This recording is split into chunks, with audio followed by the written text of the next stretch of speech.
நீங்கள் எத்தனையோ படங்களில் நடித்துள்ளீர்கள். அனந்தா படத்தின் உங்களுடைய அனுபவம்? நான் இது வரைக்கும் ஸ்பிரிச்சுவாலிட்டி பக்தி சம்மந்தப்பட்ட படத்தில் நடித்ததே இல்லை. ஒரு தெலுங்கு படத்தில் வந்து தனக்குள்ள சுவாமி வந்திருக்கு அப்படின்னு ஊரில் எல்லாரும் நம்புற ஒரு பெண்ணா, ஒரு அப்பாவி பெண்ணா நடித்தேன், அதிகோ அல்லதிகோன்னு. அதுக்கப்புறம் ரொம்ப அற்புதமான அனுபவம் இந்த படத்தில் நடித்தது. ஏன்னா இந்த படம் வந்து நிறைய கேள்விகளுக்கு பதில் தேடிட்டே இருக்கிறவங்களுக்கு பதில் கொடுக்குற ஒரு படமாக இருக்கும். ஏன்னா ஃபெய்த், நம்பிக்கை அப்படிங்கிறதுக்கு திரும்பி ஒரு தூண்டுகோலாக இருக்கும் இந்த படம். எனக்கு அதுதான் தோணுச்சு. இந்த ஃபெய்த், டிவோஷன் அது ரெண்டுமே கலந்துருக்கு. இப்போ எங்கேயுமே பார்க்கறது இல்லை அந்த மாதிரி டிவோஷன். அது ஒரு 100% சரண்டர்னு சொல்லுவாங்க, சரணாகதி. அது வந்து இந்த கதையிலேயே இந்த படத்துலேயே பார்க்கலாம். இந்த அனந்தா படத்தின் கதையை இயக்குனர் உங்களிடம் கூறும்போது உங்களின் மனநிலை எவ்வாறு இருந்தது?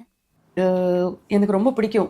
ஏன்னா அந்த மிராக்கிள் ஸ்டோரிஸ்லாம் வந்து எனக்கு ரொம்பவே பிடிக்கும். அது பைபிளில் இருந்தாலும் சரி, நம்மளோட புராணத்தில் இருந்தாலும் சரி, எல்லாருமே வாழ்க்கையில் ஒரு அதிசயத்தை தான் தேடிட்டு இருக்கோம்.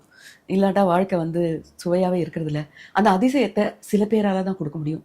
அப்படிப்பட்ட ஒருத்தரோட படத்தை எடுக்கும்போது அதில் அதிசயம் அப்படின்னு இருக்குது. அதுவே வந்து என்னை வந்து ரொம்ப கவர்ந்தது. சாதாரண வாழ்க்கையிலேருந்து நம்ம தாண்டி சில கேள்விகளுக்கு பதில் சொல்லக்கூடிய ஒருத்தர் இருக்கும்போது அவர்கிட்ட இருந்து பதில்கள் கிடைக்கிறது வந்து ரொம்ப அபூர்வமான ஒரு விஷயம். அந்த கதையில அந்த அதிசயம் இருந்தது. என்னுடைய அந்த ட்ராக்ல எனக்கும் என்னுடைய மகனோட அவன் உயிர் பிழைக்கிறது, அதுல ஒரு அதிசயம் இருந்தது. அதுவே வந்து என்னை வந்து உடனே சரின்னு சொல்ல வச்சது இந்த படத்துக்கு. ஷூட்டிங் ஸ்பாட்டில் ஏற்பட்ட சவால்கள் என்ன? சவாலா இருந்தா தானே ஒரு நடிகருக்கு வந்து சந்தோஷம். சவால் இல்லைன்னா கொஞ்சம் போர் அடிக்கும் இல்லையா? சுரேஷ் கிருஷ்ணா சொன்னாரு வாரணாசியில் ஷூட்டிங் சொன்னாரு. ஆனா டைலாக் எல்லாம் ஹிந்தியில பேசணும்னு சொல்லவே இல்லை. ஹிந்தி எங்க பேசுறது? நான் வந்து இப்போ என்னோட பிஹாரி கோக்கு இருக்காரு, அவர்கிட்ட பேசுவேன் ஹிந்தி. ஆனா இந்த படத்துல முழுமையா நான் ஹிந்தி பேசி நடிச்சது ஒரு பெரிய சவால் தான். ஆனா சந்தோஷமான சவாலா இருந்தது. உங்களுக்கும் இயக்குனர் சுரேஷ் கிருஷ்ணாவிற்கும் உண்டான நட்பு?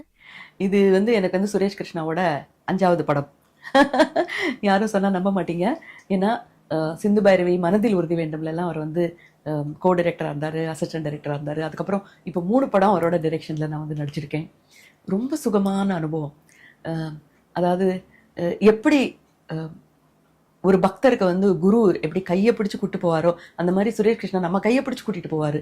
ஸோ ரொம்ப அற்புதமான ஒரு அனுபவமாக இருந்தது. இதுக்கு முன்னாடி நாங்கள் ஒரு படத்தில் ஒர்க் பண்ணும்போது ஒரு சீனில் நான் சரியாக நடிக்கலைன்னு சொல்லி என்னை கடிஞ்சிக்கிட்டாரு. அதெல்லாம் வந்து எனக்கு வந்து பொக்கிஷமான ஒரு அனுபவம். ஏன்னா நம்ம சரியாக பண்ணலைன்னு சொல்கிறவங்க தான் டைரக்டர். ஸோ அப்படிப்பட்ட சுரேஷ் நான் வந்து பேர் சொல்லி தான் கூப்பிடுவேன், வர டைரக்டர்லாம் சொல்லி கூப்பிட மாட்டேன். ஏன்னா எத்தனை வருஷமான பழக்கம்.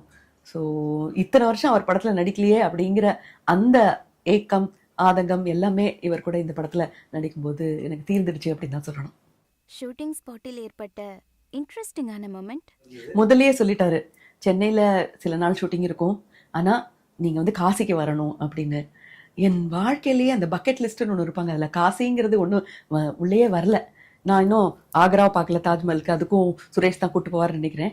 காசி நான் பார்க்காத ஒரு இடம். அந்த இடத்துக்கு என்னை கூட்டிகிட்டு போனார்.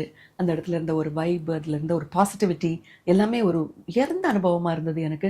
அதை கொடுத்த இந்த படத்துக்கும் சுவாமினால தானே இதெல்லாம் நடந்துச்சு. ப்ளஸ் சுரேஷ் கிருஷ்ணா அண்ட் கிரீஷ் எல்லாருக்குமே நான் வந்து பெரிய நன்றி சொல்லணும். நான் எதிர்பார்க்காத ஒரு அனுபவம் வாரணாசியில் இருந்தது. கலா மாஸ்டரிடம் ஒர்க் பண்ண அனுபவம் பற்றி சொல்லுங்கள். ரொம்ப நல்லா இருந்தது. இது வந்து எப்படின்னா, நாங்கள்லாம் வந்து எங்கள் ஊரில் சங்கர மடம் இருக்கும், அங்கே போய் நாங்கள் ஸ்லோகம்லாம் கற்றுக்குவோம், சோஸ்திரம்லாம் கற்றுக்குவோம், பாட்டெல்லாம் சொல்லிக் கொடுப்பாங்க. சின்ன வயசில் வந்து அப்போ அந்த பொங்கலும் சுண்டலும் கொடுப்பாங்க, அதுக்காக போனோம். பட்டு இப்போ வயதாகி இந்த நம்முடைய அந்த கல்ச்சர், கலாச்சாரம், பக்தி அதோட அருமையெல்லாம் புரிஞ்சதுக்கப்புறம் நம்ம தொழிலையே இந்த மாதிரி ஒரு டிவோஷனல் சாங்கு அதில் வந்து நம்மளுடைய பக்தியை காட்டுறது அப்படிங்கிறது வந்து ரொம்ப அபூர்வமான ஒரு விஷயம். எனக்கு டிவோஷன்கிறதே ரொம்ப பிடிக்கும். ஏன்னா ஃபெய்த் அப்படிங்கிறது வந்து, நம்பிக்கை அப்படிங்கிறது வந்து ரொம்ப உயர்ந்தது. நம்மளை வந்து கொஞ்சம் தாழ்த்திக்கிட்டாதான் நம்ம வந்து ஒரு டிவோட்டியாக இருக்க முடியும். அவங்கள பார்க்கும் போதெல்லாம் வந்து எனக்கு ரொம்ப கர்வமாகவும் ரொம்ப பொறாமையாகவும் பெருமையாகவும் இருக்கும். அப்படிப்பட்ட ஒரு டிவோஷனல் சாங் தான் நாங்கள் பண்ணோம். அதுவும் ரொம்ப மாடர்னாக அந்த கலர்ஸ் யூஸ் பண்ணது, அந்த டான்ஸு, அந்த பொசிஷனிங், கொரியோகிராஃபின்னு சொல்லுவாங்க. ஒரு ஸ்டேஜ் அப்படின்னு பார்த்தீங்கன்னா சும்மா ஃப்ளாட்டாக இல்லாமல் ஒருத்தரை எந்தெந்த இடத்துல நிறுத்தணும், அதுக்கு பின்னாடி சுவாமியும் இருக்காரு. ரொம்ப ரம்யமான ஒரு சாங் ஷூட்டிங்காக இருந்தது அது.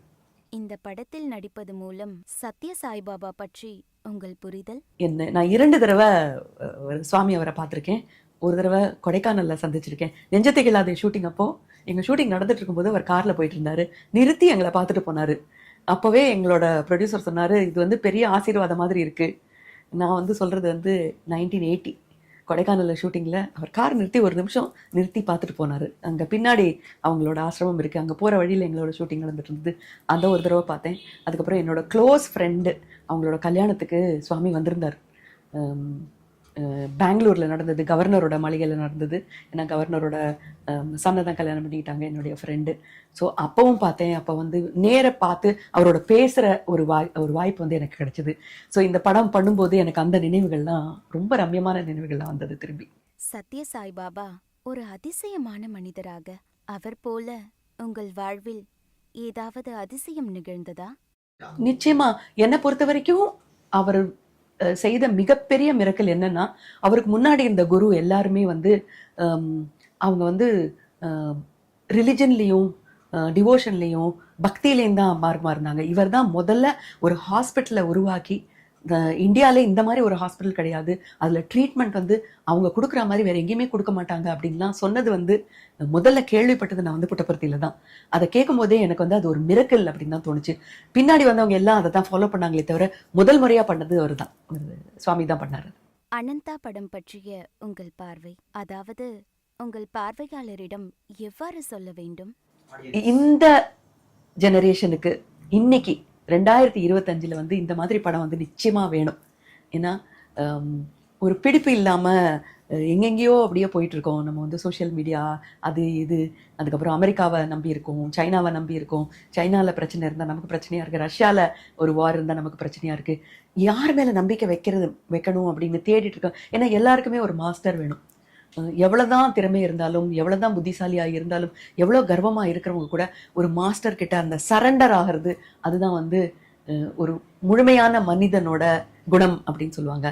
ஸோ இந்த படம் வந்து அந்த சரணாகதியை பற்றி தான் சொல்லுது. இந்த ஜெனரேஷனில் இந்த 2025 இந்த மாதிரி படம் நிச்சயமாக வேணும் அப்படின்னு நான் நினைக்கிறேன்.